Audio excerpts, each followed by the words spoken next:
도로 한복판에 뒤집힌 자동차 포착. 한눈에 봐도 심상치 않았을 사고. 대체 무슨 일이 있었던 걸까요? 우선 사고 현장에서 제보자를 직접 만나봤습니다. 안녕하세요.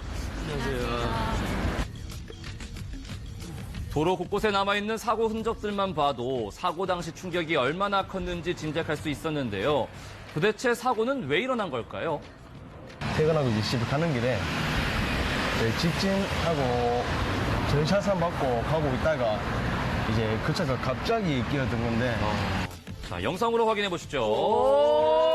갑자기 유턴하는 차량과 그대로 충돌하고 맙니다.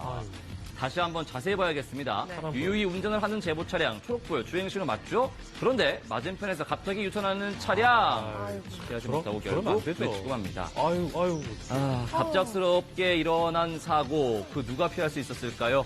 제보자의 차량은 결국 폐차했습니다. 아이고, 아까워라.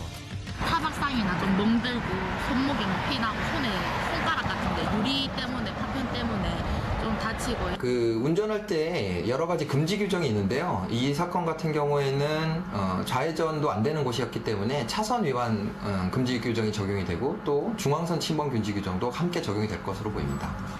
더욱 놀라운 사실, 사고가 일어난 이곳, 좌회전도 유턴도 안 되는 도로였습니다. 하지 말라고 돼 있는데. 그런데 사고 현장에서 불법 유턴은 물론이고요. 또 한 대가 하고 있죠. 아, 많이 하네요. 단체로 신호 위반을 하는 차량을 쉽게 볼 수 있었는데요. 또 다른 차량은 갑작스러운 차선 변경으로 버스와 충돌할 뻔한 위험천만한 상황이 계속됐습니다. 도대체 다들 왜 그러시는 거예요? 우회전했다가 요 아파트 끼고 빨리 또 가려고. 크게 돌아야 돼요. 그러면 저 큰 길 가서 저 앞에서 또 유턴을 해서 가야 되거든요. 그거는 합법적으로 가는 거고 네, 합법적으로 가는 길이고. 합법으로 만약에 가게 된다면 여기 앞으로 와서 불법 유턴하는 방법인 거죠. 불법 유턴을 하기 위해 신호 위반은 기본이죠. 그런데 신호 위반은 12대 중과실에 속한다는 사실 알고 계시나요?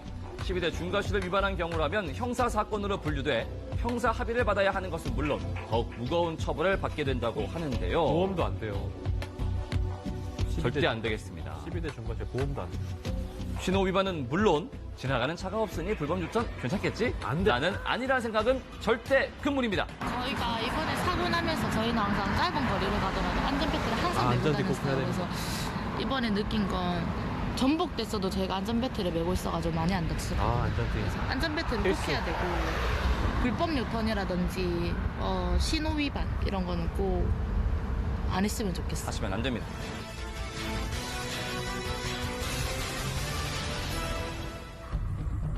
다음 영상입니다. 주행 중인 제보 차량. 뭐야? 아이고! 뭐, 사람 아니야? 지금 부딪힌 거 봤죠? 사람 아니야? 다시 한번 영상으로 확인해 보죠. 어머나. 어떡해요. 갑자기 사람이 튀어나온 거군요. 진짜 안 보인다. 옷도 어두운 색이었어요. 제보자를 만나 갑작스럽게 일어난 사고 상황에 대해 직접 들어봤습니다. 근데 보행자가 검정 옷이었고 만취 상태로 이제 통화하면서 이렇게 무단으로 길을 건너는 바람에 미처 피하지 못하였어요. 왕복 7차선 도로에서 40-50km로 주행 중이었던 제보자. 7차선을 초록불을 보고 그저 직진만 했다고 하는데요. 주행 중 갑자기 튀어나온 사람을 피할 방법은 없었나요? 못 피하지. 보여야 피하지, 저걸. 횡단보도는 저기에 있고 여기 횡단보도가 아닌 도로예요. 그 당시에 아무리 어두웠고 비가 오고 있어도 도로 아닌 도로에서 걷는다면 상당히 위험합니다.